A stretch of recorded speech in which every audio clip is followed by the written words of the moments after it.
Welcome. Oh, here it is. What?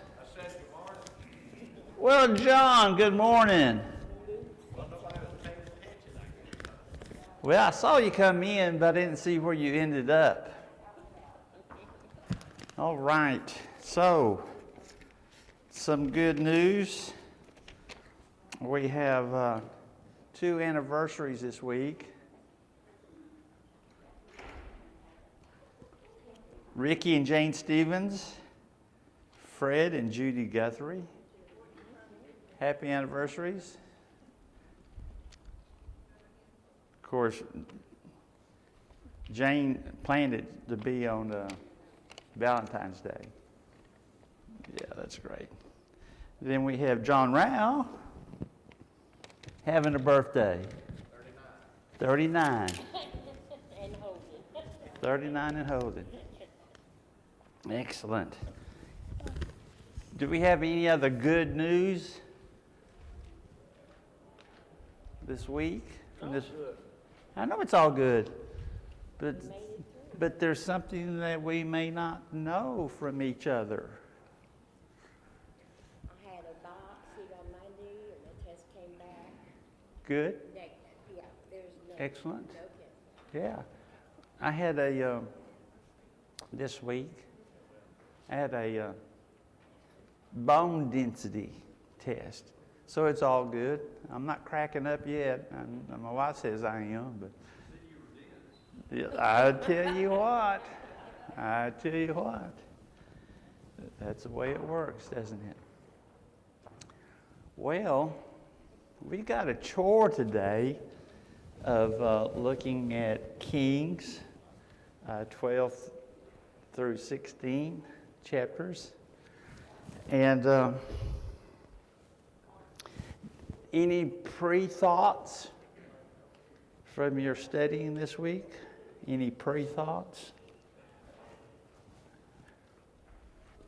None. So, we're going to start in chapter 12. And here I am standing again in front of this fan, this air, and it's flipping my pages again. It's going to drive me crazy. Where was I? As you know, and I'm repeating myself, using a chronological Bible. So today, I'm going to be following through chronologically. So I hope I don't go too fast where you're trying to stay with me or such, but I'll give you heads up, because in 15, 16 it really meshes together. All right. We have Rehoboam is now going to be he's going to head to Shechem to have a coordination of being king. And he has a request.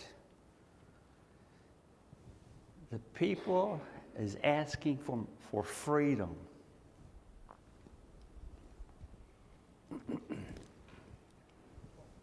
So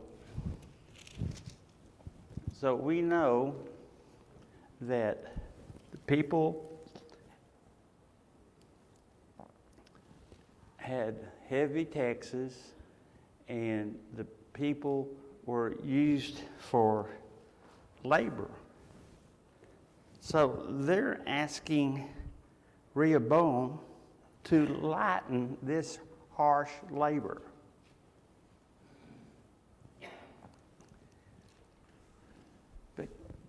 But Rehoboam's going to make a mistake. He goes for advice. Verse 6.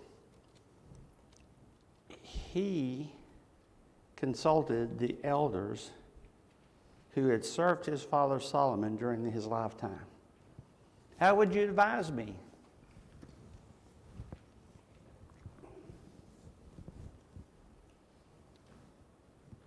Is that a smart thing to do? It is if you'll listen. When you're going into a new position, you need advice. So he goes to his elders. And what did they say?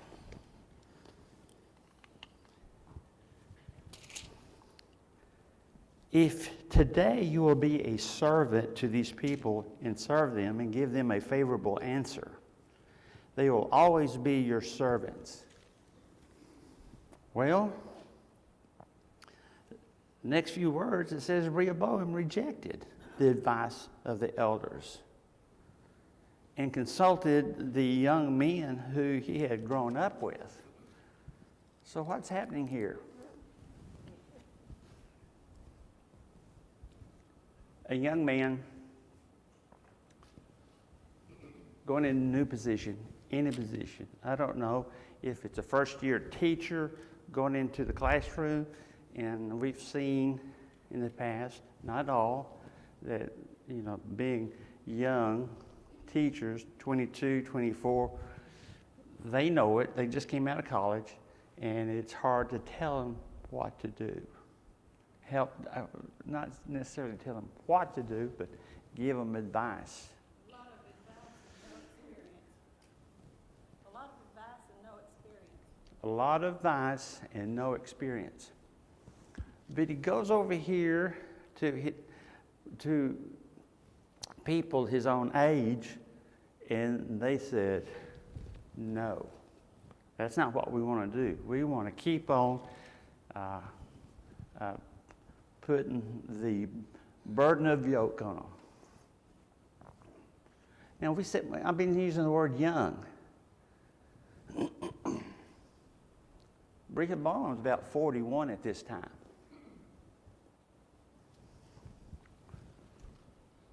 The elders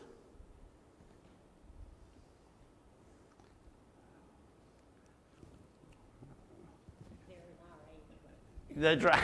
That's why you give them. They're in our age group. I was trying to find the right words. Thank you.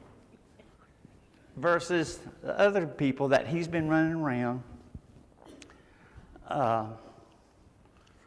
They've been the up and coming. They've been going to the bars. They've been doing the wrong things. They've been hanging out with women. So they know all the things to do right. So the advice from the elders doesn't sound right. They want to keep their position. They want to keep power.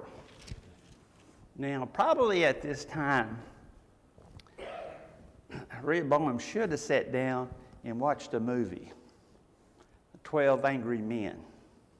I know we all saw that when it came out.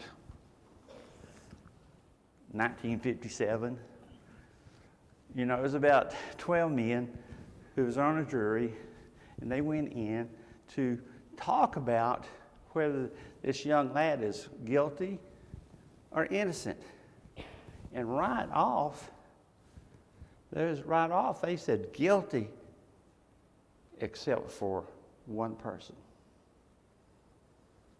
Then he talked, and they began a kind of a group think. So we see that he needed to bring them both together and come to a consensus. But it was in his mind. He didn't want to be a servant. He just wanted to be a harsh ruler. Everyone in here, look around, there's some in here can remember their youth. Yes. How many of us kicked the elders' words out of the way and done what we wanted to do? Oh, yeah. Oh, yeah. But the door was never closed to come back. True. That just reminded me from after discussing last week's lesson with someone, how Solomon faded away, but we see that he knew who the Lord was, but he was not full of the Spirit. He wasn't full of the Spirit like Solomon. Like his dad. But through that, he had chances to come back. He had chances to come back.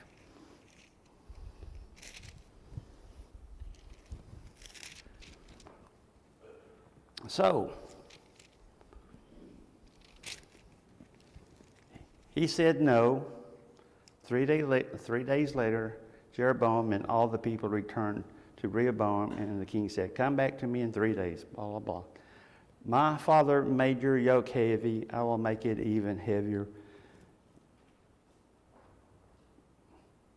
I will make it even heavier. My father scourged you with his whips. I will scourge you with scorpions." So the king did not listen to the people, for this turn of events was from the Lord to fulfill the word of the Lord. So, as we can see, Jeroboam went back, was anointed king of Israel. But this is kind of like, back in our revolution, kind of like the shot around the world. It started war. It started a Cold War for many years.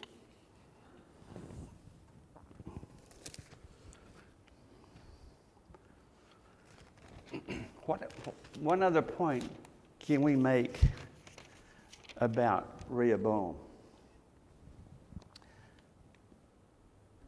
His heart was hardened. Just like Pharaoh back when Moses was asking for the people to leave Egypt. God hardened his heart so all this happened was the will of God. We've got to remember that.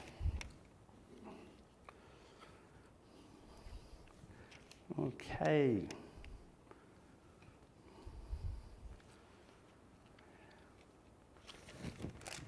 That was okay, I think.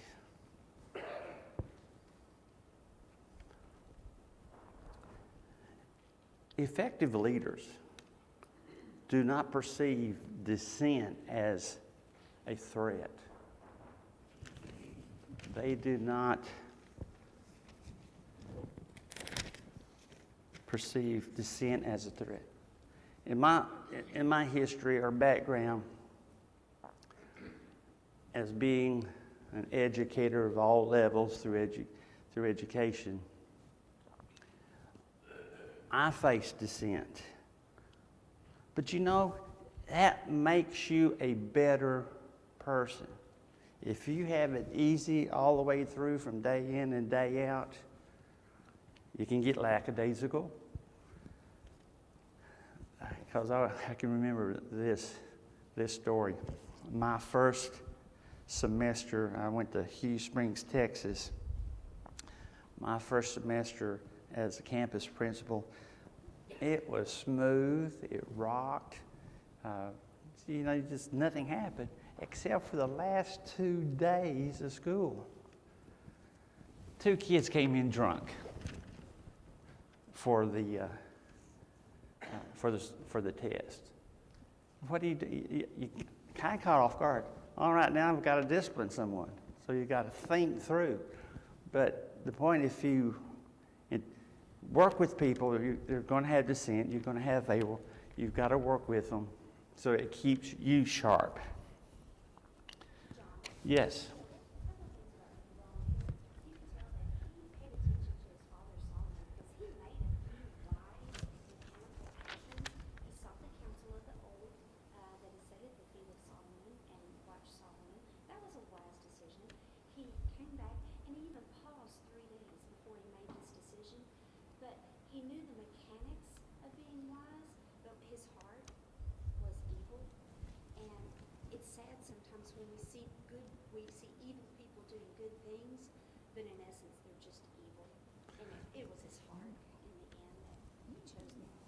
Darlene is sharing that he did make some positive moves during this deliberation. And that reminds me, what does it remind me? The thought went away. he had a chance. He's 41 years old. He had a chance to develop his ideology, which being, we're worshiping the Lord. But just like he said, he had a hardening of the heart.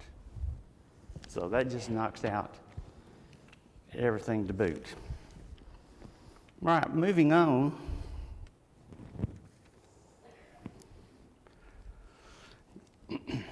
We know Jeroboam and Israel was sent home.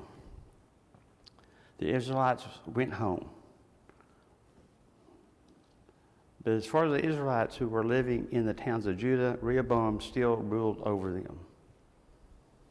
King Rehoboam sent out Adoniram, who was in charge of the labor for all Israel. But with the revolt, they stoned him. They killed him. King Rehoboam managed to get away, to escape to Jerusalem.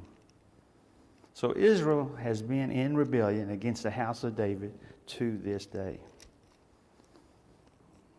There you go. That one action. What did Jeroboam do? Jeroboam fled, sure.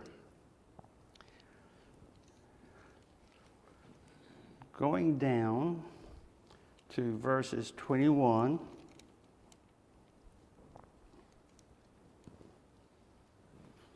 Rehoboam arrived in Jerusalem. He mustered the whole house of Judah and the tribe of Benjamin, 180,000 fighting men to make war. But this word of God came to Shemaiah, the man of God, said to Rehoboam, what the Lord says, do not go to fight against your brothers, the Israelites. Go home for you, for this is my doing. So they obeyed the word of the Lord, and they went home as the Lord declared. Verses 25 to 33. Now we see what Jeroboam does.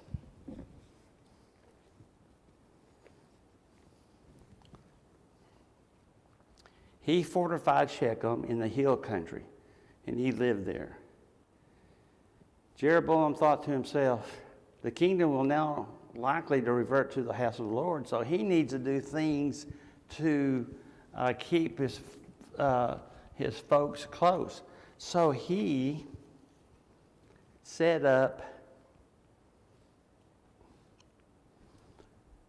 so to avoid any kind of rebellion of his folks to go back to Jerusalem and worship, the king made 2 golden calves. It is much for you to go up to Jerusalem. Here are your gods, O Israel, who brought up from Egypt. One he set up in Bethel, the other in Dan. And this thing became a sin. The people went even as far as Dan to worship the one there.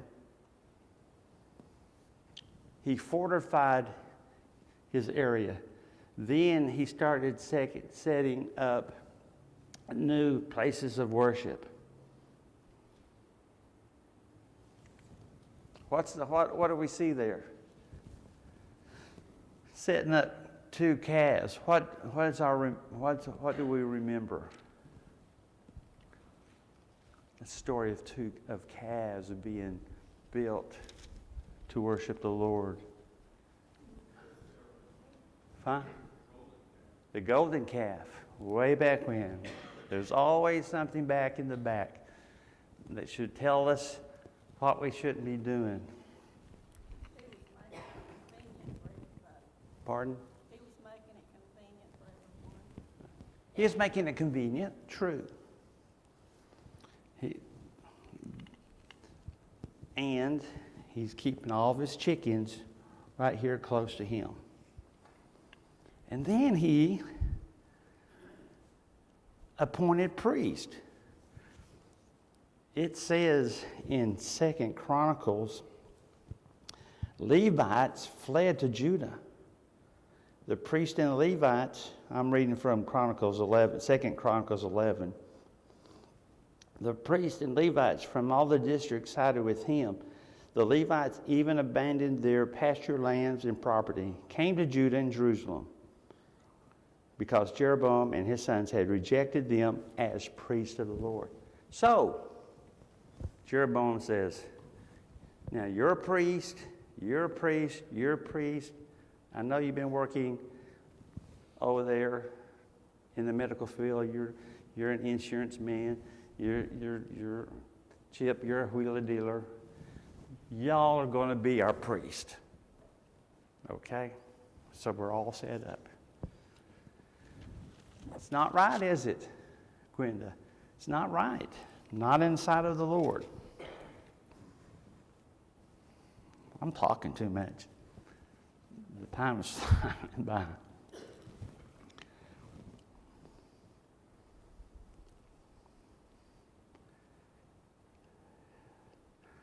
Also in 2 Chronicles, chapter 11, it says, those from every tribe of Israel who set their hearts on seeking the Lord, the God of Israel, followed the Levites to Jerusalem to offer their sacrifice. So we see why Jeroboam was doing what he said. So,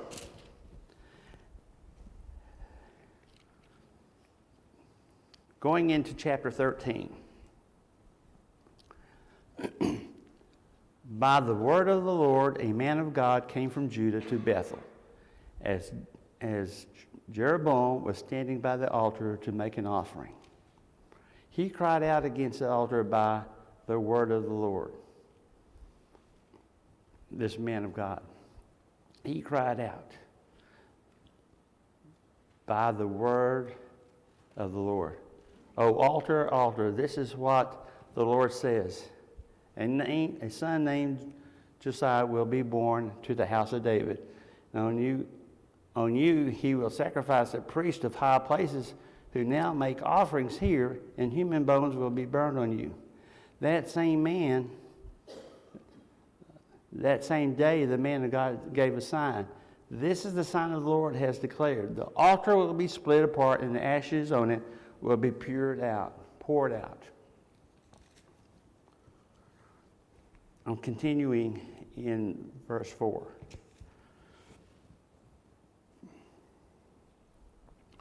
When King Jeroboam heard what the man of God cried out against the altar of Bethel, he stretched out his hand from the altar and said, seize him. All right. Why isn't he letting the man of God say his thing?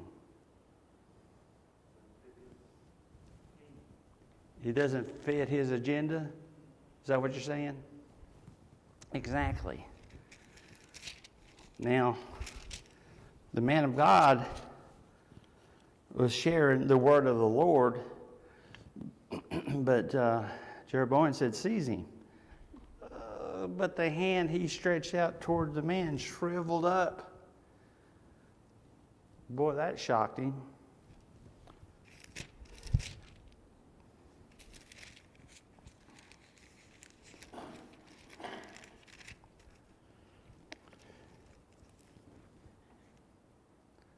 Then the king said to the man, the altar was split apart and its ashes poured out according to the sign given by the man of God by the word of the Lord. Then the king said to the man, intercede with the Lord your God and pray for me that my hand may be restored. So the man of God interceded with the Lord, and the king's hand was restored, and it became as it before. So, again, the Lord sending Jeroboam a message. He's in power, not Jeroboam. And he quickly realized, I need to ask for prayer. In my Bible, it's all marked up. But 10 times in this chapter, I underlined every time it said the word of the Lord. The word of the Lord. The word of the Lord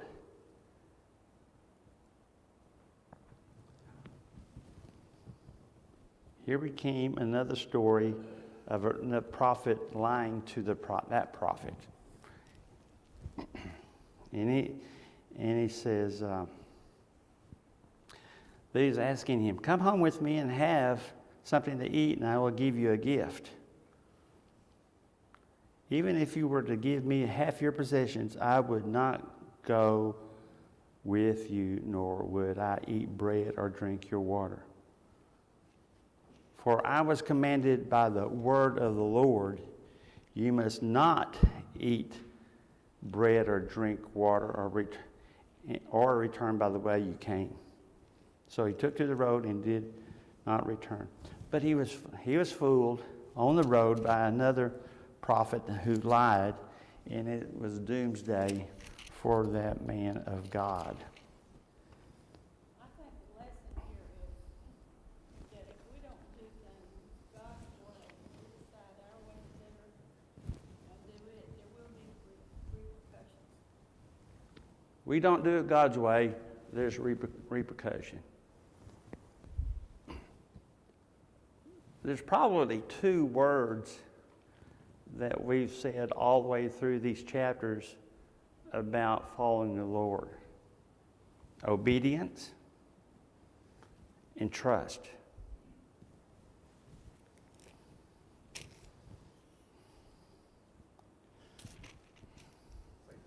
Hello. To me, the second part of chapter 13 has always been one of the most, intriguing or maybe scary parts of the Old Testament to me I've ever read. Because you have this prophet that goes to the king, and he does exactly what he's supposed to. Then on the way home, there's another prophet of God, says he's a prophet of God, an old prophet, and he comes in and he lies to him.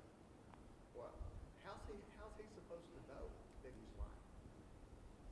You go back to Rehoboam, and if you look at the contrast, Rehoboam disregarded the advice of the old people, the advice of the young people. He comes to the prophet, he did right the opposite.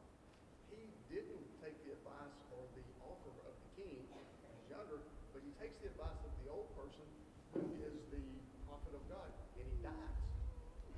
And to me, that's a really hard lesson to reconcile in my head, other than, I think you get back to what Glenda said, is we have an obligation to follow after what God says.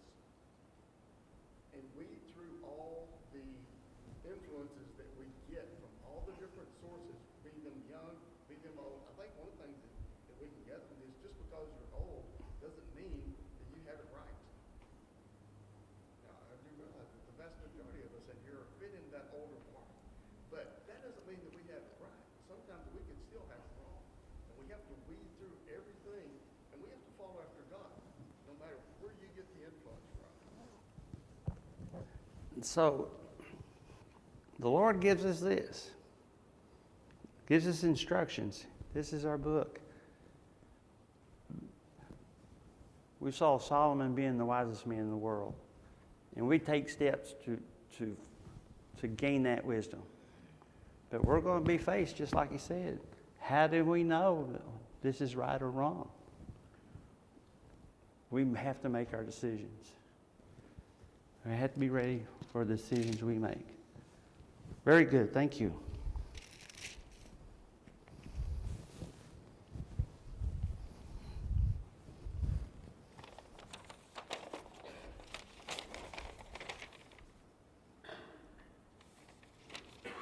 Okay.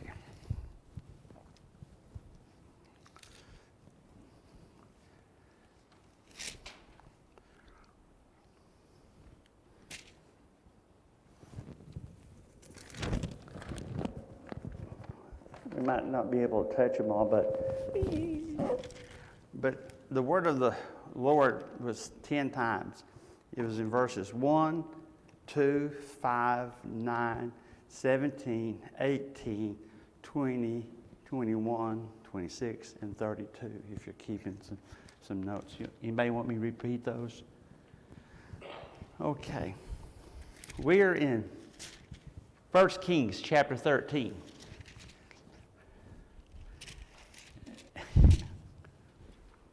Would somebody come and volunteer and hold my pages down?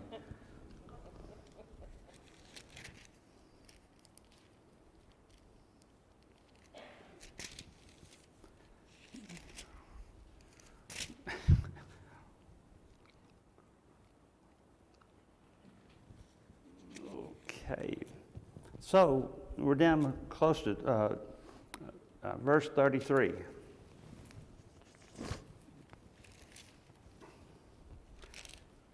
Jeroboam continues idolatry. Jeroboam's son becomes sick. And he tells his wife, dress up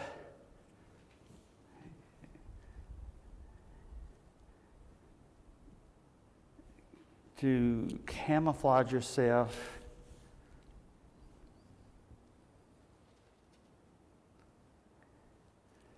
Go disguise yourself, we jumped to verse chapter 14.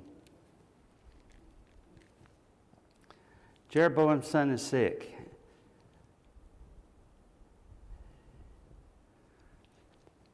Jeroboam told his wife, go disguise yourself so you won't be recognized as the wife of Jeroboam. Then go to Shiloh.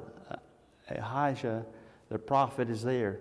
The one who told me I would be the king of his people. Take 10 loaves of bread and take some additional things to him. He will tell you what will happen to the boy. So Jeroboam's wife did what he said and went to Ahijah's house in Shiloh. Prophecy against Jeroboam in verse 5. But the Lord had told Ahijah, Jeroboam's wife, is coming to ask you about her son, for he is ill, and you are to give her such and such an answer. When she arrives, she will pretend to be someone else.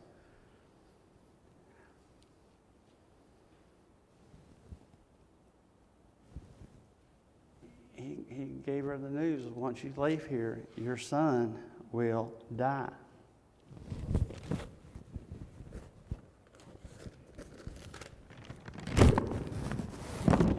Sorry, David.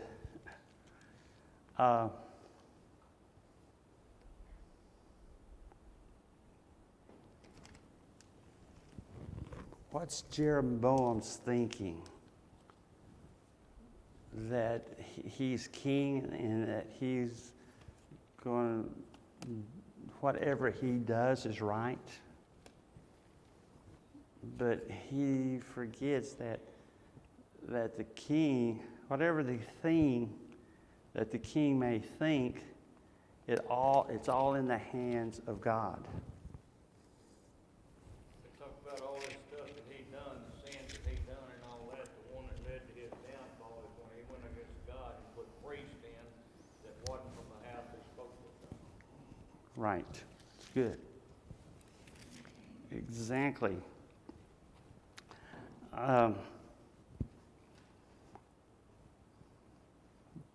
That takes us to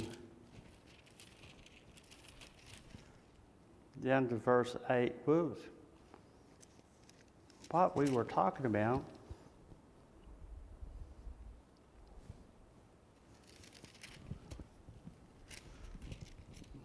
Thank you, wind.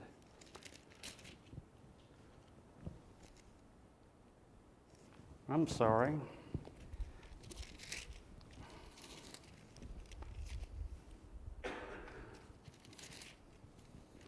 Where's my volunteer?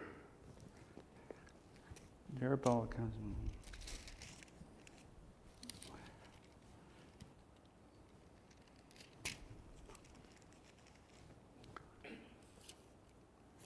Somehow,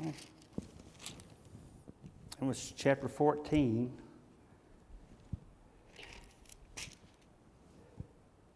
Here we go.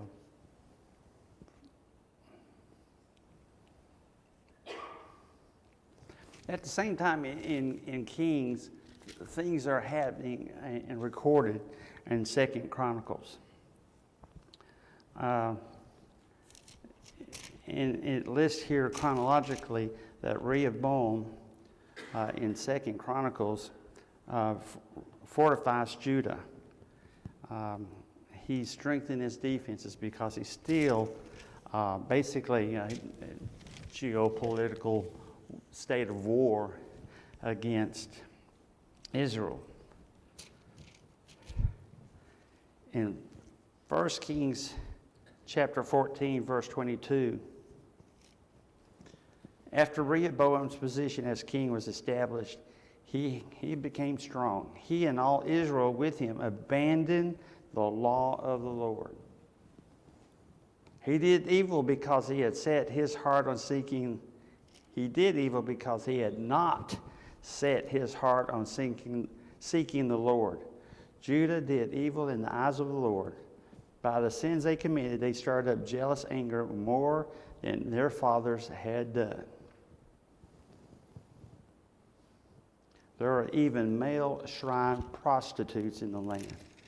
The people engaged in all kinds of detestable practices of the nations of the Lord had driven out before the Israelites.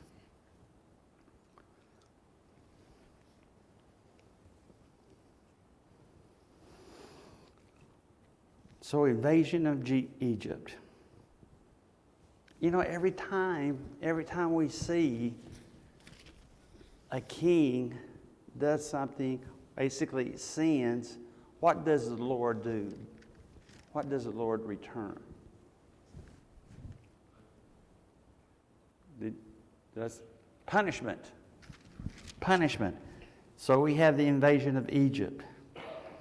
And this invasion, just real briefly, Shishak, king of Egypt, attacked Jerusalem with 1,200 chariots, 60,000 horsemen. In 2 Chronicles, it shows, explains the reason. And Shishak just looted the temple.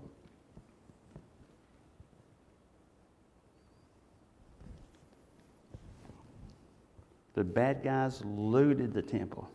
So they took the gold, they took the silver, and what does Rehoboam do?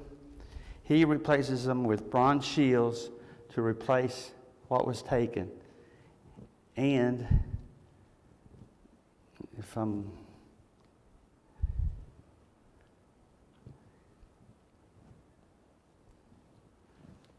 and he put them in the guard room to protect them. 1 Kings 14, verse 40. There was continual warfare between Rehoboam and Jeroboam. All right. So, I think I talked a little bit too much. We got 4 minutes left, so let me hit the high points. Starting in chapter 15, there's two kingdoms in contrast. It talks about Israel. It talks about Judah. Judah went through 7 kings. And I think it's some 23 times in there it says the sins of Jeroboam. The sin of Jeroboam. They continue the sins of Jeroboam. Later in Judah, Asa and Jehoshaphat were good kings.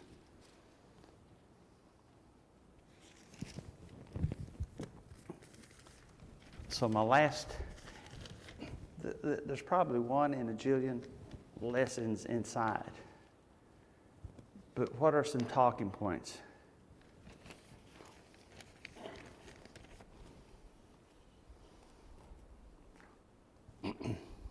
At one time, Tony Bennett, most of y'all know Tony Bennett, right? He claimed in one of his songs that if he ruled the world every day, the first day would be spring. Yes, we pray. If we were in that state, what are we? We're going to have one wish. We wish all cancer to go away. We would make all chocolate. This would be me. Make all chocolate non-cholesterol. I would be in heaven. But what we need to remember it's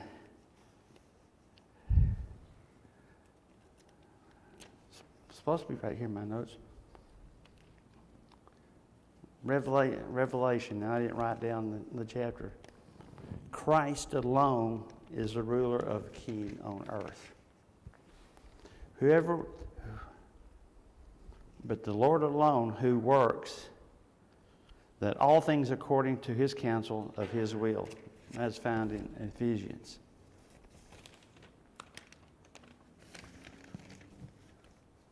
Talk fast. Think about Jeroboam's apostasy. The improper worship of the Lord became the root of Israel's wickedness and decline.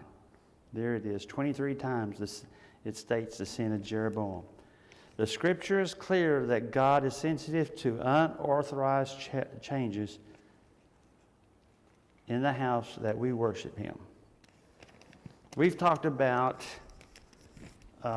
leadership.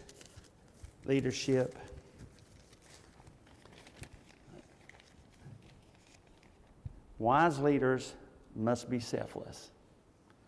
Wise leaders must lead with trust, not fear. Wise leaders must seek the wisest counsel. And the way we do that, first step, is to inquire from the Lord when we pray. We ask him. We don't make the decisions on our own. We've been here many times, and we know that we take our worries and prayers to the Lord to help us to make the right decisions. All right. I know I left some things out. So, what's next? 2 more Sundays of Kings. And y'all saying, oh my gosh. But next time, 17, 18, and 19 instead of 5 chapters. And Carla, happy birthday this week. We've already announced other anniversaries. We got anniversaries over here. All right. The lesson's yours. Thank you for your patience.